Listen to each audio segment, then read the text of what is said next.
అంటే అతను already season 6 వరకు అందులో వర్క్ చేశాడండి. సో ఆ టీంకి సంబంధించిన పర్సనే, మధ్యలో బ్రోకర్ అనేది మనకు తెలియదు. నేను జూన్ మంత్లో అమౌంట్ ఇచ్చాను, 2023 జూన్లో అమౌంట్ ఇచ్చాను. అంటే సీజన్ 6 వరకు అతను చేశాడు. సీజన్ 7లో అంటే సెప్టెంబర్ మంత్ స్టార్టింగ్లో అతన్ని తీసేయడం జరిగింది. అది ప్రెస్ మీట్ ముఖ్య ఉద్దేశం ఏంటి అని అంటే, ఒక అమ్మాయి అయినా ఒక అబ్బాయి అయినా, ఇప్పుడు యాంకర్ పప్పు మాట్లాడారు, తల్లడ సాయికృష్ణ గారు, మా అడ్వకేట్ గారు, సినీ సెలబ్రిటీస్ అందరికీ వకీల్ సాబు, ఈవెన్ పల్లవి ప్రశాంత్ గారు ఇష్యూ చూసిన తర్వాత నేను సార్ని అప్రోచ్ అవ్వడం జరిగింది.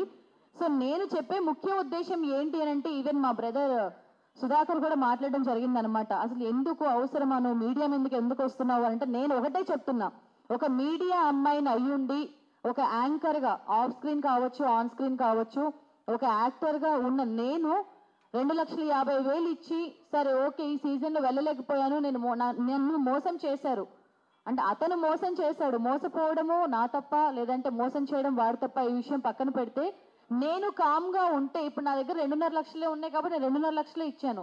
రేపటి రోజున బిగ్ బాస్ మీద ఉన్న ఇష్టంతో 10 లక్షలు ఇచ్చే వాళ్ళు ఉంటారు, 25 లక్షలు ఇవ్వడానికి రెడీగా ఉండే వాళ్ళు కూడా ఉంటారు. సో ఎవరో కూడా అమౌంట్ ఇవ్వద్దు. Not only Bigg Boss show, ఏ కార్యక్రమం కోసమైనా ఎవరైనా అమౌంట్ అడుగుతున్నారు అంటే ఆ పర్సన్ ఫేక్ అని చెప్పడం కోసం, ఇంకా ఎవరు కూడా నాలాగా మోసపోకూడదు. ఒకవేళ ఈ సీజన్ 7 వరకు కూడా ఎవరైనా అమౌంట్ ఇచ్చినట్లయితే వాళ్ళు బయటికి రావాలి అనేది నా ముఖ్య ఉద్దేశం.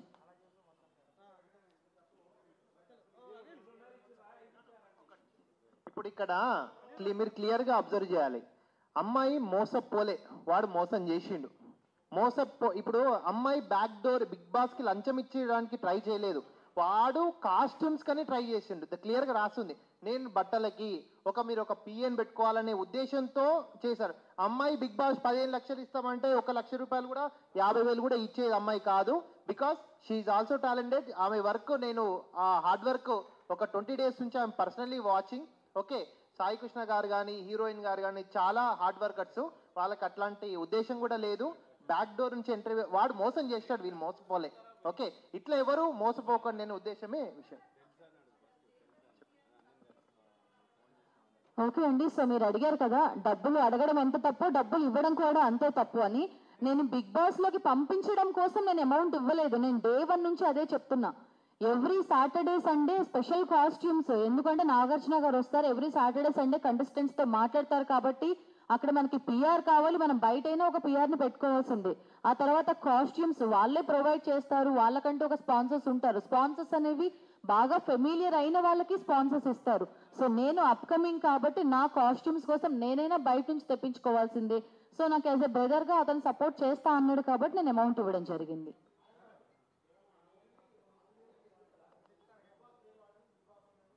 నో, మా అసోసియేషన్కి కానీ అన్నపూర్ణ స్టూడెంట్స్కి ఎలాంటి సంబంధం లేదు. Accused one only person to person issue, not a institution versus person కాదండి. ఇది P2P, person to person issue. Tamil Raju only accused one. లేదండి, డబ్బులు ఇచ్చేస్తే మీడియా ముఖంగా అడుగుతున్నాము. నో సిసి, ఇది definitely this will under go in chart sheet.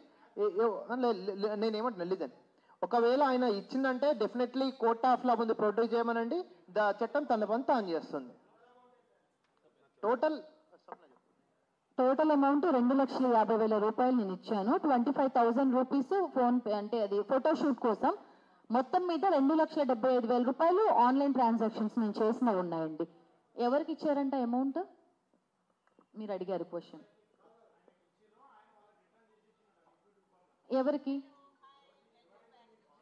Okay, so already agreement నా దగ్గరే ఉంది. అతను ఇచ్చిన అగ్రిమెంట్ ప్రకారం అతను నాకు అమౌంట్ ఇస్తే ఈ అగ్రిమెంట్ తను తీసుకోవాలి. అండ్ ఇంకొక విషయం, తను నాకు ఎక్కడ కలిసి ఇచ్చాడు ఏంటి, ఈవెన్ నేను కంప్లైంట్ ఇచ్చి 3-4 days అవుతుంది. మరి ఒకవేళ నేను కంప్లైంట్ ఇవ్వకముందైనా ఇచ్చిన తర్వాత అయినా ఎక్కడ అమౌంట్ ఇచ్చాడు అనేది ఆ విషయం నాకు తెలియాలి.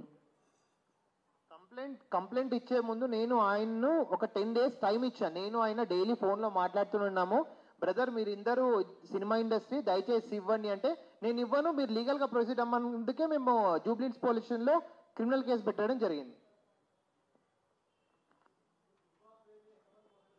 దాదాపు 18 మంది మోసపోయారు, వాళ్ళ పేర్లు వాళ్ళ లిస్ట్ అంత ఉంది. సో కాకపోతే వాళ్ళ అమౌంట్ అంతా చిన్న అమౌంట్, 20,000 5,000 అట్లా. సో అది కూడా ఫైల్ చేస్తారు.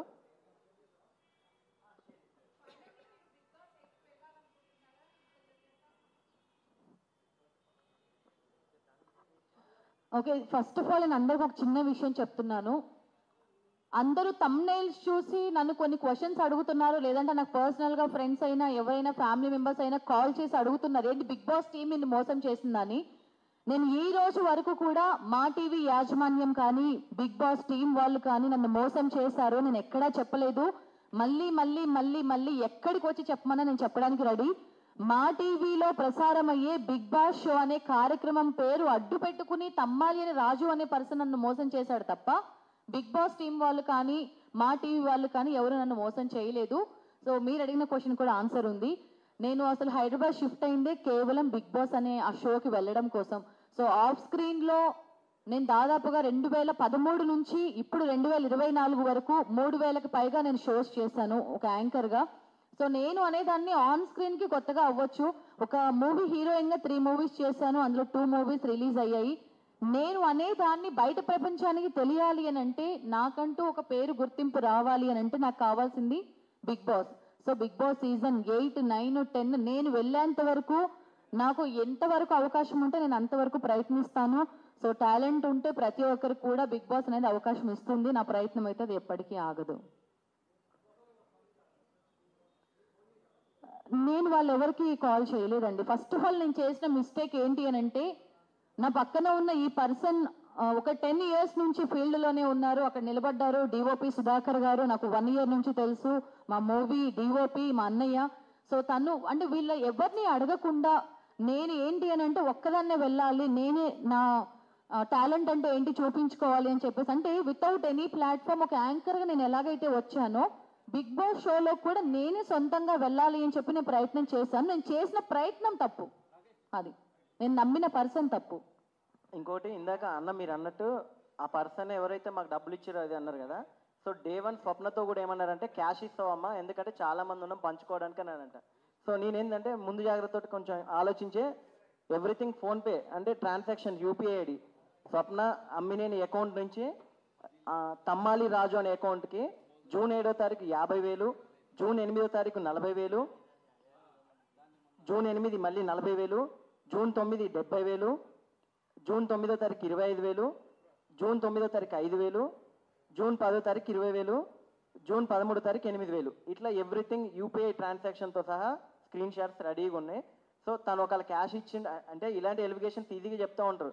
మేము ఇంత చేసింది కారణం ఏంటంటే ఇన్ని లక్షలు ఫోన్పే ట్రాన్సాక్షన్ చేసినాము, అగ్రిమెంట్ ఉంది, చెక్ ఉంది, కాబట్టి మేము చట్ట ప్రకారంగా మేము పోరాటం చేశాము.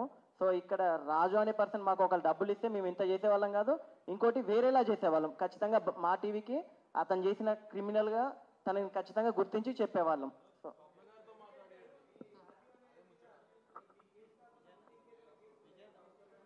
ఆ విషయం తెలియదండి నాకు. కానీ నేను ఎప్పుడైతే రాజు అనే పర్సన్ ఎప్పుడు రివీల్ చేయాలి, అది అవుట్ ఆఫ్ అదే నాలెడ్జ్ కాబట్టి మాకు ఆ విషయం తెలియదు. రాజు అనే పర్సన్ ఎన్ని కేసులు ఉన్నాయి మనకు తెలియదు కదా, మాకు వచ్చింది మేము సాల్వ్ చేసాం. పోలీస్ వాళ్ళకు మేము ఇచ్చిన ఎవిడెన్స్ మీద bond paper, contract and cheque, ఈ రెండింటి మీద ఫోన్పే ట్రాన్సాక్షన్ దాని మీద ఎఫ్ఐఆర్ బుక్ చేసాం.